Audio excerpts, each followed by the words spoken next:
Ya le habíamos comentado ayer que las neuronas podían clasificarse por su función o este, mm, por el tipo de neurona como tal, ¿no? Por características morfológicas propiamente las neuronas, ¿no? Como tal las neuronas, ¿no? Las neuronas podían ser sensitivas, o sea, aferentes, o podían ser motoras eferentes funcionalmente, ¿no? Y las llamadas interneuronas son aquellas neuronas que abundan en el sistema nervioso y que finalmente conectan estos dos tipos de neuronas, ¿no? Pero también podríamos clasificarlas habíamos hablado que según sus características morfológicas, ¿no? Según el número de polos que tenía, ¿no? Unipolares, multipolares o bipolares, ¿no? Y así están distribuidas finalmente en todo el sistema nervioso central. Habíamos hablado que no solamente tenemos neuronas, sino tenemos unas células de soporte, de sostén. Jesús, ¿le puedes dar el zoom? Creo que ahí variaste un poco. Esa no es la clase que hicimos, donde estaba escrito encima, Jesús. Sí, Jesús, sí es, doctor, solo que acá no se guardó con la parte del astrocitoma, pero sí, sí está. bueno, En el que envié el grupo sí está. habíamos hablado también de otro componente celular dentro del sistema nervioso central, que son glías, ¿no? O las células neurogliales, ¿no? Que estaban divididas en cuatro tipos de células, ¿no? Los astrocitos, oligodendrocitos, células de Schwann y las microglias, ¿no? Cada una cumple una función importante. Antes se pensaba que las glías solamente eran el soporte nutricional de las neuronas, pero cumplen hasta funciones también inmunológicas, inmunitarias, que son de bastante ayuda a la neurona. Por ejemplo, aquí tenemos los astrocitos, ¿no? Que es el soporte estructural y nutricional de las neuronas, ¿no? Participan en lo que se llama barrera hematoencefálica, ¿no? De los astrocitomas se pueden generar también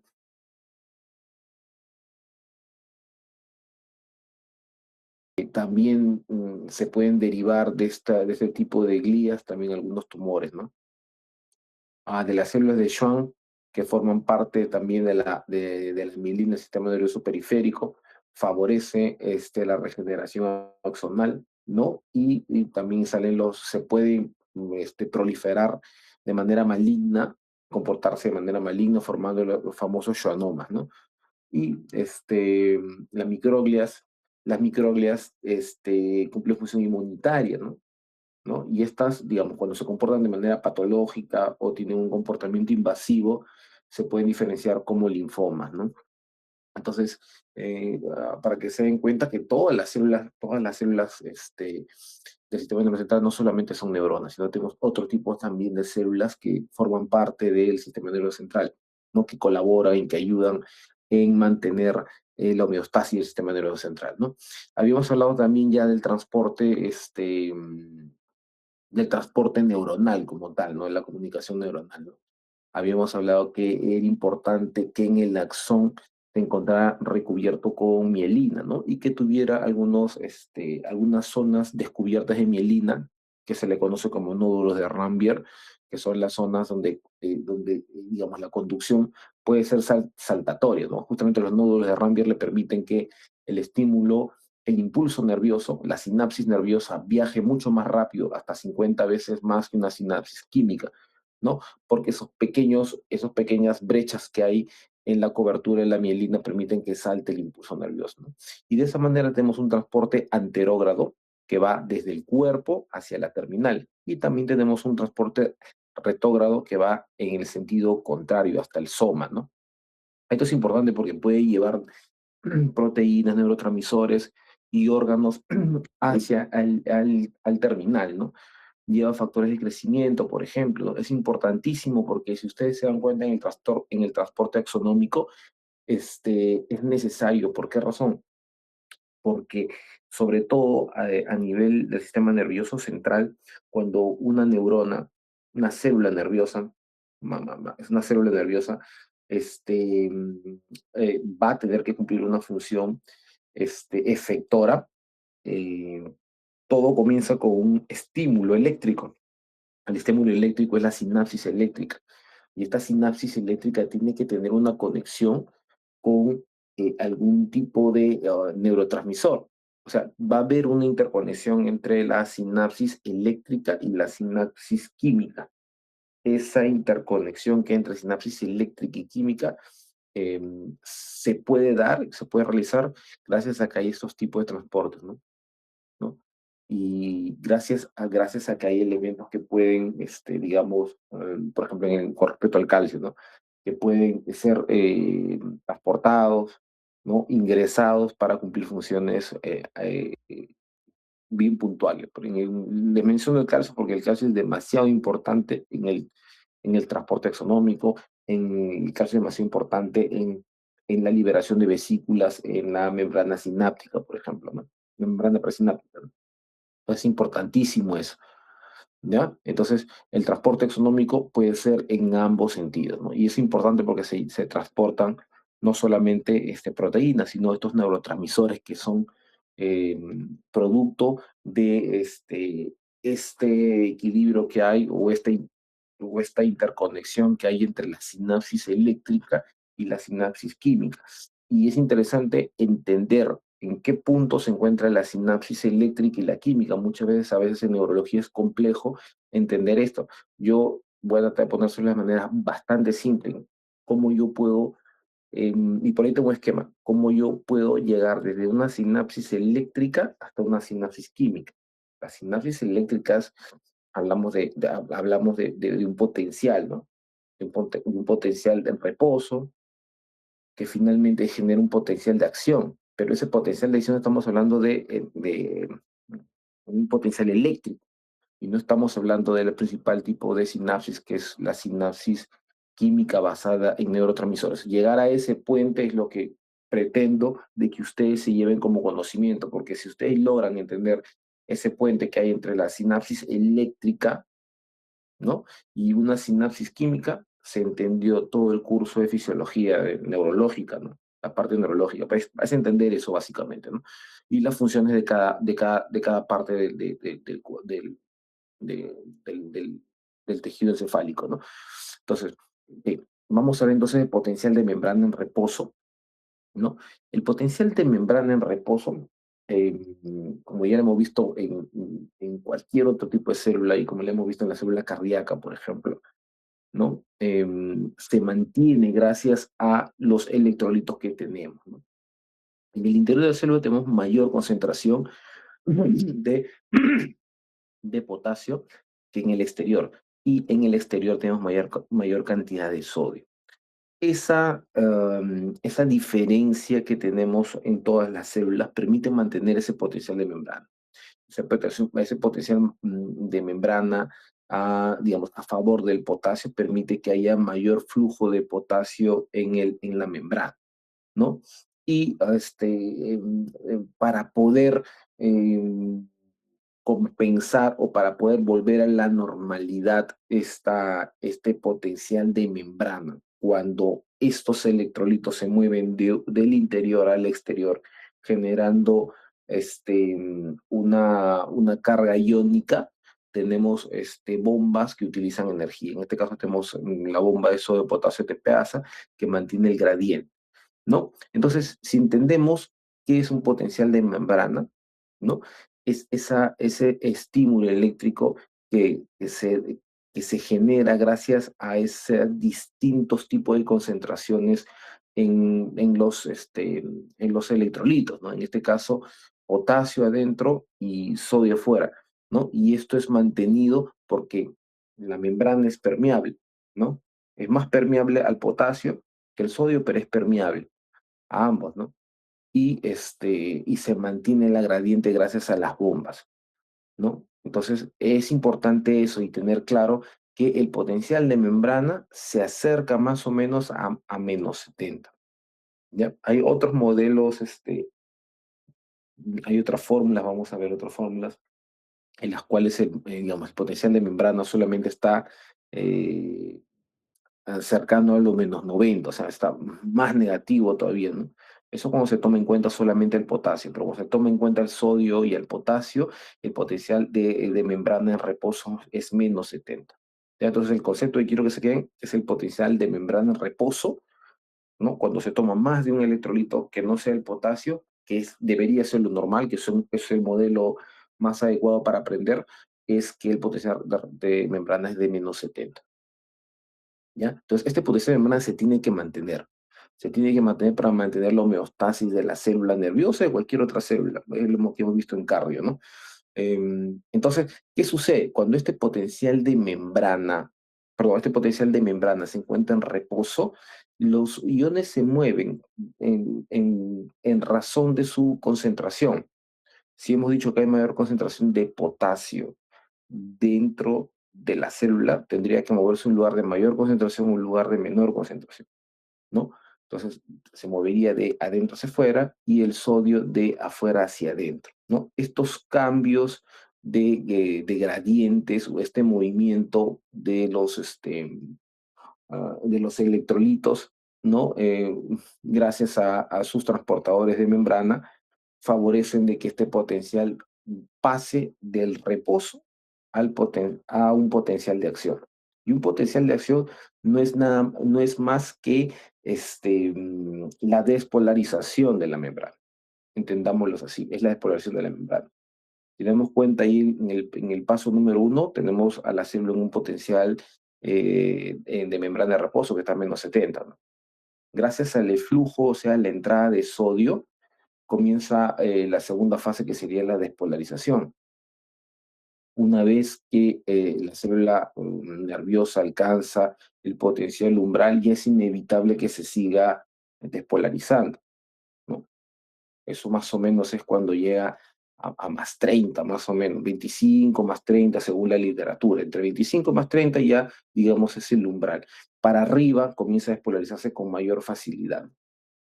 Luego que alcanza su máximo tope de despolarización, ¿no?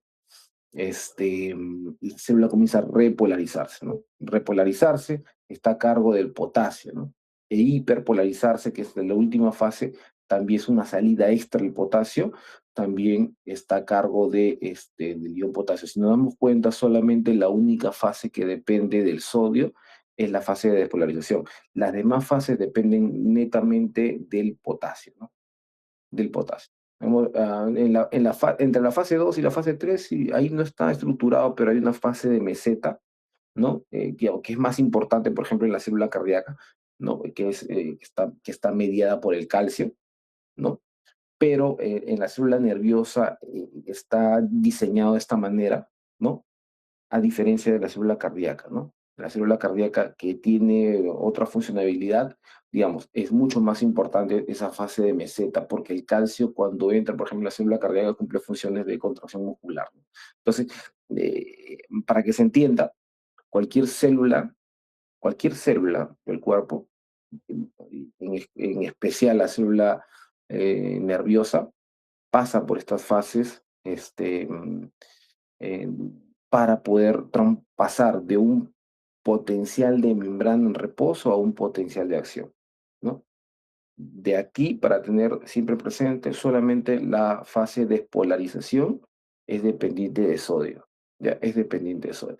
Las demás fases son principalmente dependientes de potasio, ¿ya? En la parte inferior podemos ver cómo es la conducción del impulso nervioso, ¿no? Ahí pueden ver igualito lo que les mencioné hace un rato también, ¿no? Que es mucho más rápido un axón cuando está mielinizado. ¿Por qué? Porque tiene, son partes que están aisladas, pero como hay unos pequeños espacios libres de aislamiento, libres de vaina de mielina, el impulso salta. O sea, el impulso saltatorio es mucho más rápido y veloz que una conducción plana, ¿no? O una conducción continua.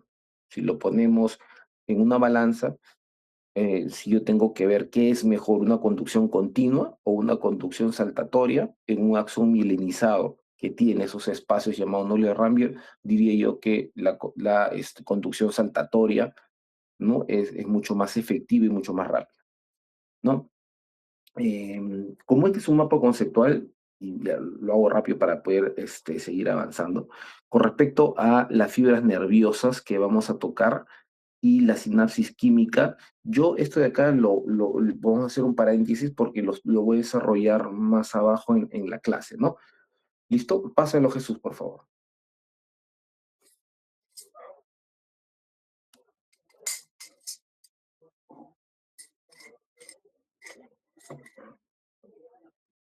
Listo. Esto es básicamente lo de las glías, ¿no? Que ya le hemos explicado, ¿no? Los tipos de glías. Tenemos los oligodendrocitos, las células de Schwann y los astrocitos y qué función cumplen cada una de ellas, ya sea en el mapa conceptual está bastante claro. Yo creo que ahí podemos avanzar porque tenemos mucho más. Siguiente, Jesús. Listo. Esto es básicamente una complementación a las funciones que tiene la glía, ¿no? Soporte físico, formación de mielina, actuar como eliminadora de residuos, taponear la concentración de iones de potasio, captar y eliminar transmisores químicos, actuar en el desarrollo de las neuronas, también tienen funciones inmunológicas, inducir a la formación de uniones estrechas en las células del endotelio capilar, ¿no? Entonces, son varias funciones que hemos mencionado en ese mapa conceptual para ir avanzando. Siguiente, Jesús, por favor. Lo mismo, esto ya hemos hablado también de las partes de la neurona, ¿no? Acá había pues el ejemplo pues de las células unipolares, ¿no? De las células bipolares, ¿no? Y de las células multipolares, ¿no? Sería importante de entender que hay distintas tipos de neuronas en el sistema nervioso y, por ejemplo, en dónde las podemos encontrar. Sería un tema importante, de repente podemos poner ahí Jesús como para que quede claro, ¿no? Por ejemplo, las neuronas unipolares, ¿no? Puedes ponerle ahí las neuronas unipolares.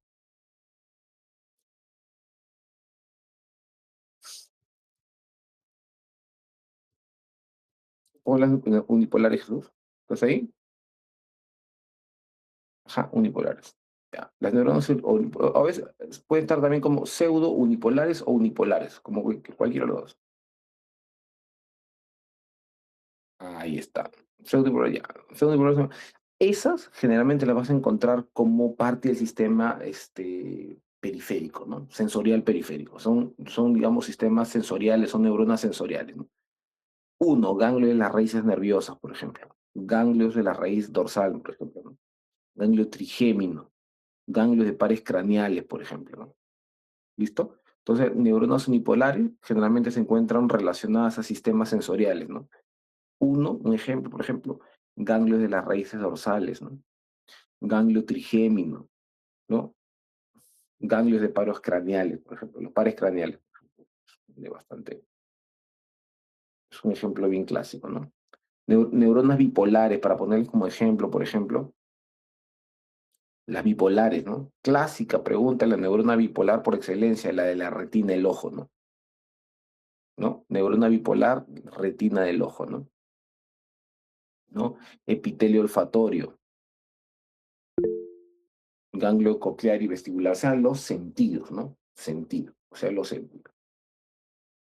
Entonces, unipolares, sistemas sensoriales periféricos, ¿no? Bipolares, los sentidos, por ejemplo, ¿no? De manera general, si tienen que acordarse, neuronas bipolares en el sistema sensorial, las neuronas bipolares como parte de los principales sentidos, visión, olfatorio y oído, ¿no? Para los que sí están ahora, lo voy a hacer un pequeño recordarizo, como un mapa mental. Habíamos dicho que teníamos que organizar el sistema nervioso central no solamente de manera tradicional, como siempre pensamos, ¿no? Encéfalo, médula espinal, ¿no? No solamente es eso, sino también tiene varios sistemas integradores, como son sistemas motores integradores, sistemas sensitivos integradores, ¿no? O sea, vías eferentes motoras y vías aferentes sensitivas, que se integran al sistema nervioso central propiamente dicho, ¿no? Entonces, lo que vamos a hablar ahorita es el sistema nervioso periférico, ¿no? Entonces, un poco el sistema nervioso periférico, que es un poco que no se tiene muy a la ligera, ¿no? El sistema nervioso periférico es bastante importante porque es el que nos permite tener contacto con el exterior, ¿no? Nos permite tener contacto con el exterior, ¿no? Y si lo vemos, pasen los objetivos, Jesús. Si lo vemos, vamos a la definición. Si lo vemos de una manera sencilla, vemos que el sistema nervioso periférico es esa conexión, ¿no? que nos permite, digamos, interactuar o relacionarnos con el medio, ¿no? En este caso, como hablamos del sistema nervioso central, hablamos la conexión que hay entre el sistema nervioso central y el resto del organismo. Eso es el sistema nervioso periférico. Conecta tu CPU, que es el sistema nervioso central, el encéfalo, y las partes principales, con el resto del cuerpo, ¿no? La función principal va a ser recoger información sensitiva aferente, transportarla al sistema nervioso central, a los centros regulatorios del sistema nervioso central, y luego llevar órganos eferentes, ¿no? Motoras, musculares y glandulares, por ejemplo, ¿no? A los demás tejidos, ¿no? Si vemos una división del sistema nervioso periférico, siguiente Jesús, si lo podemos clasificar o lo podemos dividir, el sistema nervioso periférico lo vamos a dividir en sistema nervioso somático y un sistema nervioso autónomo. El sistema nervioso autónomo lo vamos a poner entre paréntesis porque es solo una clase, ¿no? El simpático, parasimpático y el sistema mioentérico es solo una clase, ¿no? Entonces, la división nerviosa somática es de la que nos vamos a encargar en este momento, ¿no? La división nerviosa somática. Esta división nerviosa somática se encarga del control voluntario musculoesquelético, pero también se encarga de la sensibilidad consciente, ¿no? De la sensibilidad consciente. Es la que nos pasa, por ejemplo, cuando, como yo les decía, por ahí nos vamos a la playa y pisamos por ahí un vidrio, ¿no? Y sentimos el dolor, ¿no? De manera consciente sentimos el dolor y retiramos el pie, ¿no? Entonces, el sistema nervioso periférico, pues hoy les digo, nos permite interrelacionarnos o interrelacionar el sistema nervioso central con el resto del organismo. En este caso, por ejemplo, al caminar y yo pisar un vidrio, cuando estoy descalzo en la playa, estoy relacionando, por ejemplo, la piel, ¿no? La piel que tengo en la planta de los pies con, con mi corteza somatosensorial, ¿no? Con la corteza somatosensorial del cerebro, ¿no? Entonces, miren esa relación, ¿no? El sistema nervioso central con el tejido, con la piel, ¿no? Entonces, por eso es importante conocer bien el sistema nervioso periférico, ¿no? Es importante. A veces solamente pensamos que el sistema nervioso central es encéfalo medio espinal y el sistema nervioso periférico es el sistema nervioso autónomo solamente, ¿no? El sistema nervioso autónomo es parte del sistema nervioso periférico, pero también está la división somática del sistema nervioso periférico, ¿ya? Entonces, por favor, tener importante eso porque eso nos permite entender toda todas las patologías que hay alrededor del sistema nervioso periférico, que son bastantes, y nos permite, digamos, ya cerrar el círculo y entender cómo reacciona el cerebro, el tronco a los distintos estímulos de los demás órganos, ¿no? Entonces, esa interrelación íntima que hay entre el cerebro, el tronco, la médula y los órganos externos al sistema nervioso central se da gracias a esta división somática, ¿no? Y sensitiva, ¿no? Siguiente, Jesús. Listo. Entonces, ahí yo les he puesto una división guía rápida. Ahorita lo vamos a desarrollar, una división guía. Entonces, el sistema nervioso periférico lo vamos a, como yo le dije, lo vamos a diferenciar en una división somática y en una división autonómica, ¿no? ¿No? Solamente la división autonómica es el sistema nervioso autónomo, involuntario, totalmente involuntario, ¿no? Dividido en simpático, parasimpático y el sistema entérico. Eso no lo tocamos, tocamos la parte azul. La parte azul vamos a tocar las funciones sensitivas, ¿no? Aferentes y las funciones eferentes motoras, ¿no? Son muy importantes, ¿no? Las sensitivas aferentes llevan información de sus receptores, ¿no? Por ejemplo, en la piel, ¿no? Hacia el sistema nervioso central, piel u otros tejidos periféricos, mediante las neuronas al sistema nervioso central, ¿no? Y la división eferente motora más bien lleva órdenes, ¿no? De la corteza somatosensorial hacia los músculos esqueléticos para producir algún tipo de acción. Son totalmente distintos, ¿no?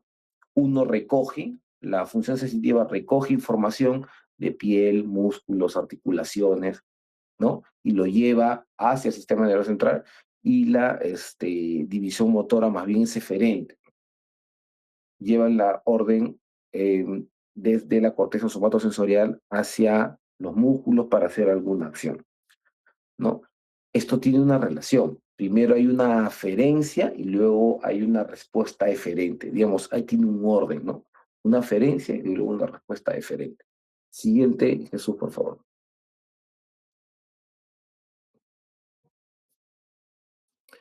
Listo. Entonces, como vamos a hablar de sistema nervioso periférico en sus dos divisiones, primero vamos a hablar de la parte aferente, ¿no? De la parte sensitiva, ¿no? De la parte sensitiva. La organización de esta división aferente está organizada en fibras nerviosas, ¿no? Tenemos fibras nerviosas sensitivas, las cuales van a transportar información de tacto, presión, dolor, temperatura, vibración, propiocepción, ¿no? Al sistema nervioso central. Tenemos división motora, más bien que conduce esos impulsos nerviosos desde la corteza cerebral hacia músculo esquelético, músculo cardíaco, glándulas y cualquier otro tipo de órgano para producir una respuesta. Basándonos solamente en las fibras nerviosas sensitivas, siguiente, Jesús, solamente basándonos en la división sensitiva, vamos a ver que hay distintos tipos de fibras nerviosas, ¿no? Tenemos fibras tipo alfa, tipo alfa beta, alfa delta, C y tipo B, ¿no? Cada uno tiene una velocidad de conducción distinta. Y esto se debe a qué tanto están recubiertos de vaina de mielina, ¿no? Las que tienen mucho recubrimiento de mielina tienen una velocidad mayor a las que no tienen vaina de mielina, ¿no? Por ejemplo, las primeras fibras A alfa, ¿no? Tienen mucha vaina de mielina y tienen una velocidad de 80 a 120 milímetros por segundo, ¿no? Y son importantes porque tienen funciones motoras y de propiocepción, ¿no? Las A beta, por ejemplo, son importantes en el tacto fino, ¿no? Y así, cada una tiene una determinada característica, ¿no? Relacionadas a su cantidad de mielina y a su función. Si se dan cuenta, las dos primeras están relacionadas con parte motora, ¿no? Tacto fino, mientras que las tres últimas, sobre todo las dos, ¿no? La A delta y la fibra C están relacionadas con dolor, con el dolor. La A delta está relacionada con el dolor rápido y frío, mientras que la fibra C un dolor más lento y con la sensación de calor, ¿no? Una sensación de calor, ¿no? Tenemos células B que son autónomas preganglionares, ¿no? Siguiente.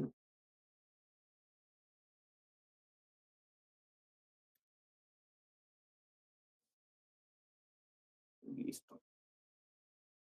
Listo.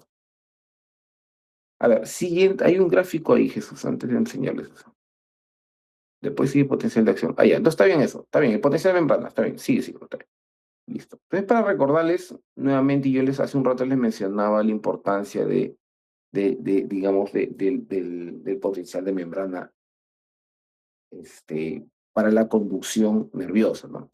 Las neuronas generalmente en reposo tienen um, un potencial de membrana -70, ¿no? Y esto está validado básicamente por la permeabilidad de la membrana de la, de la célula nerviosa al potasio principalmente, ¿no? ¿No? Y como ven ustedes ahí, se debe a alta concentración principalmente de potasio intracelular y altas concentraciones de sodio que están afuera, ¿no? Hay una permeabilidad selectiva a estos iones, principalmente para que pueda mantenerse esta electronegatividad, ¿no? En la ecuación de Nernst, ¿no? Que es lo que nos intenta representar el potencial de equilibrio de un ion, o sea, el potencial de membrana de un ion. ¿Y qué interpreta la ecuación de Nernst, que se utiliza bastante, ¿no? La ecuación de Nernst es un poco limitada, porque la ecuación de Nernst solamente nos va a interpretar digamos, el equilibrio o el potencial de equilibrio del potasio, ¿no? Que es el ion principal, ¿no? Más o menos en la ecuación de Nernst, digamos, es -90, ¿no? Puedes ponerle ahí, Jesús, ¿no? En la ecuación de Nernst es -90 el potencial de equilibrio, ¿no? Esa es la diferencia, ¿no? Es -90. bueno, toma solamente como potencial de equilibrio al potasio, ¿no?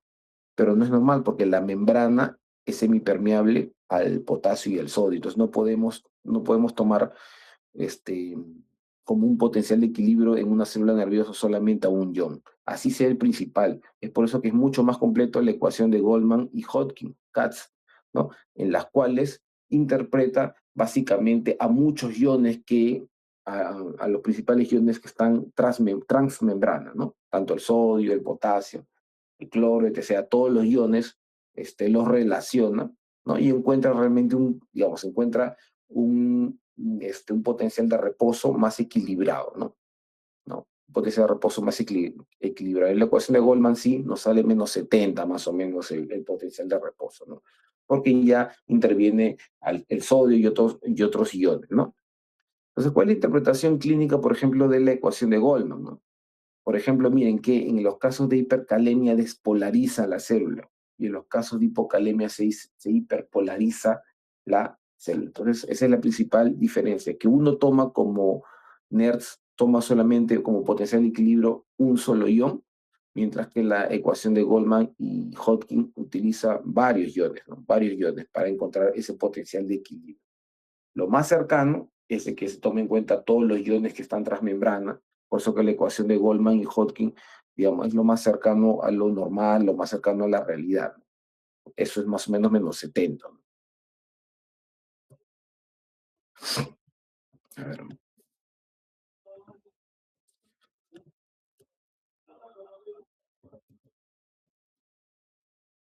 a ver,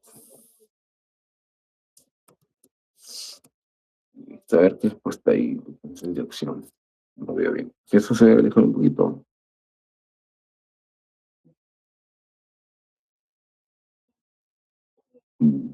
Ya.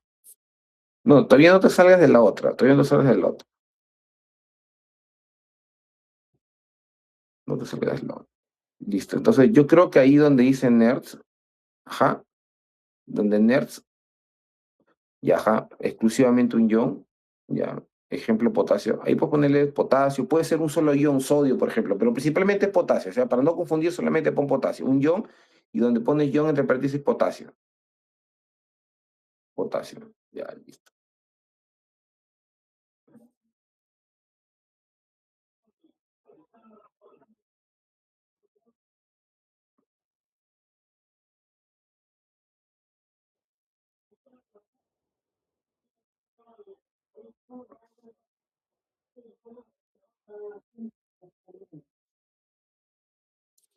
Mira, un ejemplo práctico de NERDS, por ejemplo, con potasio -90, pero si yo tomara sodio en NERDS, sería +60, por ejemplo. Miren cómo cambia el potencial, ¿ah? Si yo tomo, ajá, si yo tomo el sodio, sería, por ejemplo, +60, ¿no? Una, una diferencia abismal, ¿no? Por eso que normalmente digamos, el potencial de equilibrio en NERD se toma el potasio, ¿no? Que es lo más cercano, ¿no? Sin embargo, no es lo más natural, ¿no? En cambio, la de Hodgkin, no. La de Hodgkin es más cercana a la realidad, ¿no? Incluye varios iones simultáneamente, ¿no? La membrana tiene varios iones simultáneamente, varios iones simultáneamente. Sodio, potasio y cloro. Sodio, potasio y cloro incluye. Ponle ahí, sodio, potasio y cloro.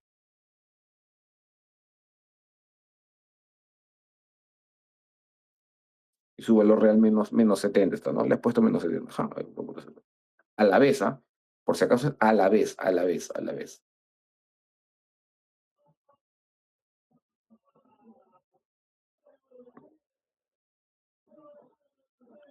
¿Ya? Y listo. Porque por ahí se me puede ocurrir preguntar de repente los resultados de la ecuación de Nernst en alguna pregunta, ¿no? Entonces, o la interpretación, ¿no? De Nernst y de la de Hodgkin, ¿no? Acuérdense bien claro que la membrana no es, así sea 40 veces más permeable al potasio que al sodio, no es, ¿cómo se llama? Perdón. así la neurona sea 40 veces más permeable, sí, al potasio que al sodio, no es finalmente el único ion que tenemos. Tenemos varios iones, ¿no? La que mejor interpreta al potencial de equilibrio es la ecuación de Hodgkin, por si acaso, ¿no? De Hodgkin-Goldman, ¿ya? Entonces, eso es la quinta pregunta. Siguiente, Jesús. Siguiente, mejor.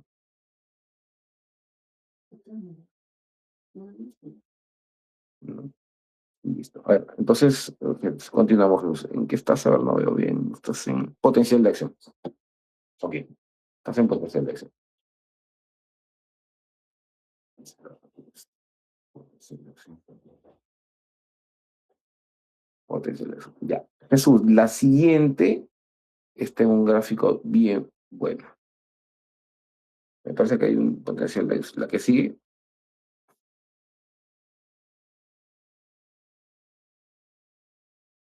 ya. Antes de eso, ¿cuál está, Jesús? A ver. Ah, no, no te he puesto potencial. Ya, vuelve a potencial de acción. Vuelve a potencial de acción. Ya, vamos. Potenciación de manera rápida.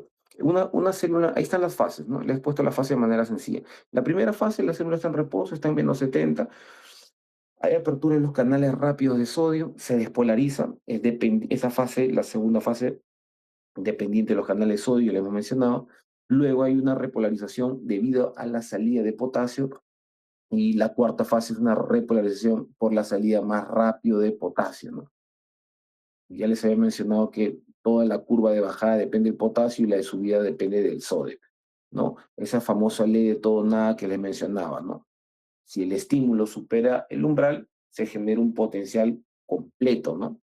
Si el estímulo no supera ese umbral, no va a producirse la despolarización y el potencial de acción.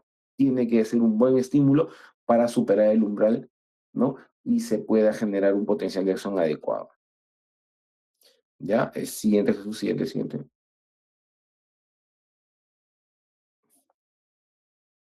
Listo, la conducción nerviosa también ya la hemos tocado digamos, en el mapa conceptual inicial. La conducción continua, ¿no? Continua sin mielina, es lenta. Lo que sí acá es rescatarle, por ejemplo, una conducción continua clásica de las fibras tipo C, ¿no? Mientras que una conducción saltatoria, ¿no? Es mucho más rápida, es mucho menor gasto energético, pero digamos, este tipo de conducción se ve con mayor cantidad en las células nerviosas, ¿no?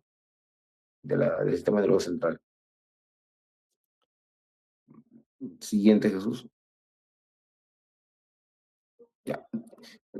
Como habíamos hablado de la función sensitiva, esta función sensitiva o esta división sensitiva aferente tiene unos receptores, ¿no? Son aquellos que captan eh, de manera periférica en los órganos la información para llevarla a la corteza somatosensorial del sistema nervioso central. Tenemos los corpúsculos de Meissner, por ejemplo, que son los que captan información de tacto fino, vibración a baja frecuencia, ¿no? Estos se encuentran en la dermis superficial, ¿no? Los corpúsculos de Meissner, tacto fino, ¿no? Lo que se utilizan, por ejemplo, son en el lenguaje braille, pues, ¿no? El corpúsculo de Pacini, por ejemplo, ¿no? Se encargan de captar vibraciones de alta frecuencia, presión profunda, por ejemplo. Los discos de Merkel, ¿no? Captan presión sostenida, formas y texturas. Nos permiten, por ejemplo, con los ojos cerrados, interpretar formas y texturas, por ejemplo, ¿no? Esos son una característica de este tipo de receptores, los discos de Merkel, ¿no? Los corpúsculos de Ruffine, por ejemplo, estiramiento cutáneo, ¿no? Terminaciones nerviosas, ¿no? En general nos permiten captar dolor y temperatura, ¿no? A ver, siguiente.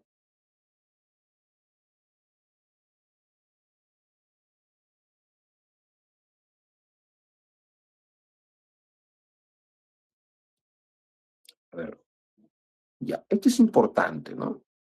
A ver, esto es importante. Digamos, el tacto de dos puntos es crítico para en la parte de sensibilidad, ¿ya? En la parte de sensibilidad. A ver, las terminaciones nerviosas libres, ¿no? Las terminaciones nerviosas libres permiten discriminar entre dos puntos equidistantes, ¿no? O percibir esos estímulos, ¿no? Como separados, ¿no? En este caso, la base fisiológica se debe a qué tanta densidad de receptores tiene y qué tamaño es el campo receptivo, ¿no? Y su interpretación a nivel cortical, si lo queremos ver de esa manera, ¿no?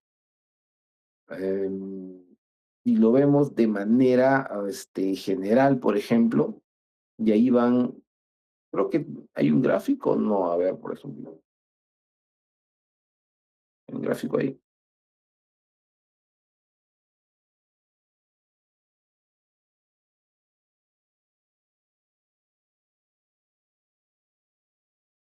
No, no, no, no, no, vuelve ahí, el punto, ya, no importa, ahí, está bien, ahí nomás quédate.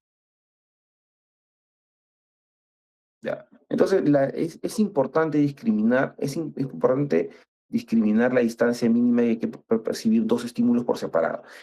¿Por qué es importante esto? Porque nos puede permitir determinar qué partes o regiones de la piel tienen mayor sensibilidad. Por ejemplo, miren abajo en los valores aproximados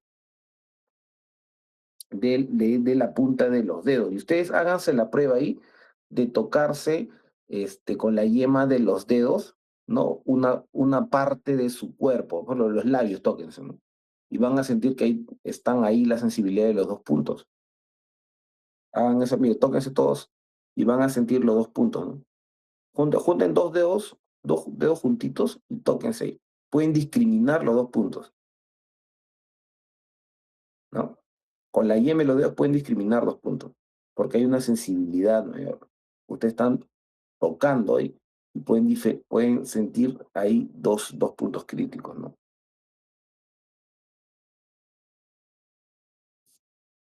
¿Están haciendo la prueba?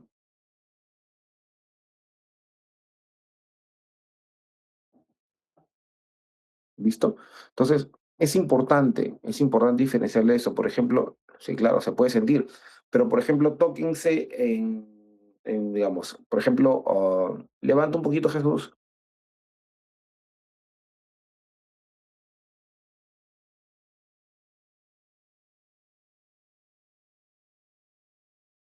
ya. Tóquense, por ejemplo, en otras partes, por ejemplo, en la que tiene menos sensibilidad.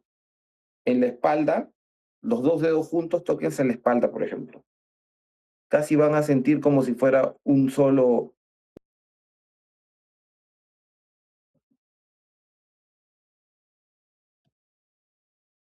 ¿ya? Igual en la palma, o sea, en distintas áreas distintas son diferentes, ¿no?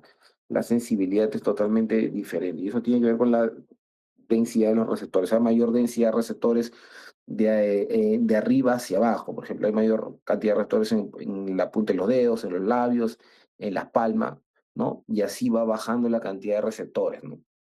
¿No? Conforme haya más receptores, va a haber mayor sensibilidad, ¿no? Y menor distancia, si lo queremos ver de esa manera. Perdón un ratito.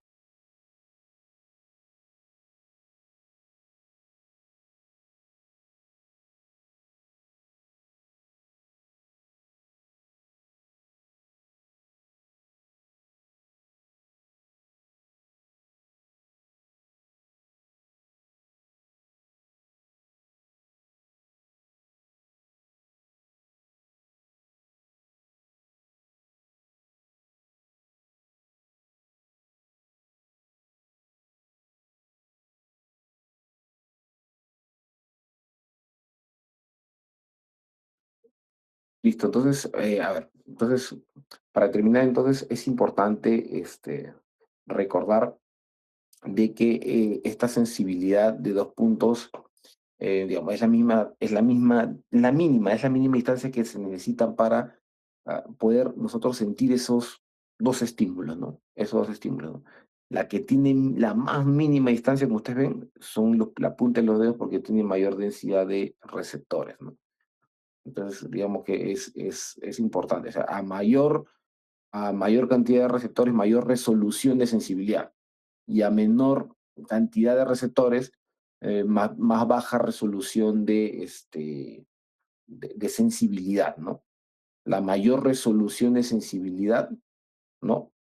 Por ejemplo, tenemos en los pulpejos, los dedos y los labios, ¿no? Mientras que la menor baja resolución o menor sensibilidad es digamos, en campos más grandes, receptivos, como por ejemplo la espalda que les enseñé, ¿no? Puede ser el muslo, la espalda, y digamos, es importante para ver el umbral discriminativo de sensibilidad que tenemos, ¿no?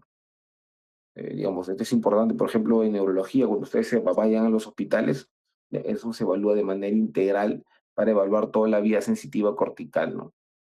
Cuando, por ejemplo, a veces hay situaciones en las cuales hay lesiones corticales o hay lesiones en alguna parte del cerebro, un ACV, un traumatismo, algo, se puede discriminar, ¿no?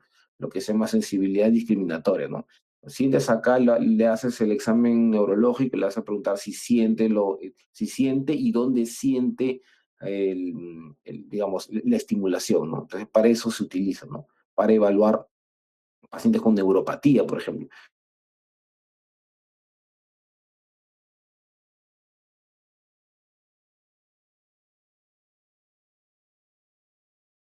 Se evalúan varios puntos, ¿no? Para ver en qué punto siente, en qué punto va perdiendo la sensibilidad, ¿no? Entonces es importante, ¿no? Es bastante importante entenderlo, ¿no? Listo, siguiente. A ver, como conclusión, los dedos tienen mayor sensibilidad, el antebrazo tiene una menor resolución con respecto a los dedos, así es, y la mano dominante suele ser más sensible. Eso sí es verdad, ¿no? La mano dominante suele ser más sensible, ¿no? Y mayor cantidad de receptores es igual a menor distancia discriminatoria. Así es, ¿no? Si ustedes se dan cuenta, mira, esa conclusión píntala con rojo, Jesús, la última, que mayor cantidad de receptores es menor distancia discriminatoria, ¿no? Y ahí está el cuadrito, pues, ¿no? El que tiene menor distancia tiene mayor cantidad de receptores. Sería bueno que digamos, se lo aprendan, ¿no? Ya, entonces, siguiente, no, ¿qué dice ahí? ¿Qué receptores participan? ¿No? Los receptores de Meissner, Merkel, ¿no? Y secundariamente los receptores, las fibras, terminaciones nerviosas sensitivas, ¿no? Pero en general, los más importantes ahí son Meissner, Merkel, y si es que hay alguna sensibilidad mayor, puede ser Pacini, Ruffini también, ¿no? Otro tipo, secundariamente los demás. Pero principalmente, para los dos puntos interviene Meissner y Merkel, secundariamente los demás. ¿Ya? Ahora vamos a sinapsis química. Sinapsis química. A ver, la sinapsis química, habíamos dicho que la sinapsis eléctrica se da por despolarización de la membrana de la célula nerviosa, ¿no? Mientras que la sinapsis química es la sinapsis que se da o la comunicación que se da entre dos células nerviosas. Sinapsis es comunicación. Es la comunicación entre dos células nerviosas, pero a través de un neurotransmisor. Si lo queremos diferenciar así, la sinapsis eléctrica es la comunicación entre dos neuronas, ¿no? Pero basados en un potencial de acción. Mientras que la sinapsis química es la comunicación entre dos neuronas basadas en un neurotransmisor. Listo. Entonces, vamos a hablar del componente de la sinapsis química. La sinapsis química, uno de los componentes principales es el componente presináptico, ¿no? Donde se encuentran las vesículas cargadas de neurotransmisores, ¿no? Pero para que estas vesículas cargadas de neurotransmisores se vuelquen a la hendidura sináptica, requieren calcio. Como ya le he dicho, digamos, de manera anterógrada, ¿no? De manera anterógrado, estos neurotransmisores van a ser liberados a la hendidura sináptica, ¿no? Pero para que suceda eso, tiene que ingresar el calcio a estas vesículas para poder recién liberar a los neurotransmisores, ¿no? ¿No? La hendidura sináptica, su principal componente viene siendo el espacio, ¿no? Es un espacio pequeñito, ¿no? Mínimo, y del espacio postsináptico son sus receptores específicos. Entonces la sinapsis química interviene en un componente presináptico, que es la vesícula, el calcio, la hendidura propiamente dicha y los receptores en la membrana postsináptica, ¿no? Todo eso conforman la sinapsis química, ¿no? ¿Cuáles son los pasos, no? Los pasos son la llegada del potencial de acción, ¿no? Y esos son los pasos que concatenan o relacionan la sinapsis eléctrica con la sinapsis química, ¿no? La sinapsis eléctrica comienza con la despolarización de función vaya a cumplir, ¿no? Entonces, los pasos, ¿tienes ahí los pasos? Sí, ¿no? Los pasos serían los siguientes. El primero, la llegada del potencial de acción. El segundo paso, se abren los canales de calcio, entre el calcio, ¿no? Hay una fusión vesicular con el calcio, se libera el neurotransmisor, perdón, la vesícula se fusiona en la parte final de la neurona, se libera el neurotransmisor y luego ese neurotransmisor viaja por la hendidura sináptica y es receptada mediante el receptor posináptico y genera una respuesta posináptica. Cualquier tipo de respuesta que sea, pero va a generar una respuesta cuando el neurotransmisor llega necesariamente al espacio posináptico. Un ejemplo claro, por ejemplo, es la acetilcolina, ¿no? Que es el principal neurotransmisor muscular, por ejemplo. Se necesita acetilcolina para generar una respuesta a algún tipo de contracción muscular, por ejemplo. O otro ejemplo, por ejemplo, la norepinefrina, por ejemplo. La norepinefrina también es un neurotransmisor, ¿no? ¿No? Entonces, y así, hay varios neurotransmisores. Le pongo lo de la acetilcolina porque es el neurotransmisor más común de todos, ¿no? El neurotransmisor más común de todos. Doctor, y puede haber un momento en el cual estos neurotransmisores se liberan tanto que ya no son necesarios, ¿no? Sí, si liberas muchos neurotransmisores, ¿no? El exceso de neurotransmisores tiene que ser degradado, ¿no? Y nuevamente, como yo le decía, reciclado por la neurona presináptica, ¿no? Y nuevamente ingresado al soma. Si no sucede ese reciclamiento, va a haber demasiado estímulo en la hendidura sináptica. Y si hay demasiado estímulo en la hendidura sináptica, es patológico, ¿no? Es patológico. Si hablamos de la acetilcolina, sucedería que hay demasiada acetilcolina que se libera a la hendidura sináptica, demasiada, ¿no? Y si hay demasiada estimulación, ¿no? Ya eso se vuelve patológico. Si no se recapta y no se degrada esa acetilcolina que no se utiliza en la hendidura para, digamos, alguna actividad muscular, por ejemplo, se convierte en algo patológico, por lo que sucede, por ejemplo, en los envenenamientos, ¿no? Los envenenamientos, cuando toman su raticida las chicas cuando quieren matarse, ¿no? Uno de los componentes raticida es un inhibidor de la hormona que inhibe a la acetilcolinesterasa, que es la hormona que degrada la acetilcolina, ¿no? Al no estar al inhibir al que inhibe, más bien favorece la acetilcolina, ¿no? O sea, favorece que haya demasiada acetilcolina en la hendidura sináptica. Y si hay demasiada acetilcolina en la hendidura sináptica, va a haber una hiperestimulación colinérgica. Y eso se llama síndrome colinérgico, por ejemplo, ¿no? ¿No? Entonces va a haber demasiada estimulación, el paciente va a estar con fasciculaciones, ¿no? Broncorrea, ¿no? Así como un perrito envenenado, ¿no? ¿No? Es como un perrito envenenado. Básicamente, ¿por qué? Porque hay demasiada oferta de neurotransmisor en la hendidura. No debe haber, o sea, eh, la sinapsis eléctrica genera una sinapsis química. El neurotransmisor sale a la hendidura, pero luego de cumplir su función, se debe limpiar esa hendidura. Esa hendidura tiene que quedar completamente limpia. Tiene que reciclarse todo lo que sobra. Si queda algo en la hendidura, ¿no? Va a seguir estimulando los receptores posinápticos y va a generar una respuesta, ¿no? Una respuesta patológica.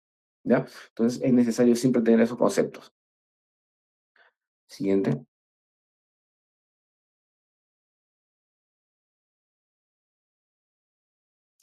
Esto es importantísimo. Estos son los principales neurotransmisores ya sinápticos o presinápticos que tenemos. Estos son los principales, ¿no? Yo pondría, y márcalo por favor, Jesús con rojo, el principal de todo es la acetilcolina, ¿no? La acetilcolina, ponlo en rojo, ¿no? Acetilcolina. No, acetilcolina, ajá.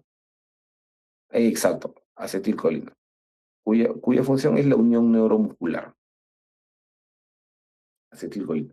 Al costadito puedes poner patologías, por ejemplo.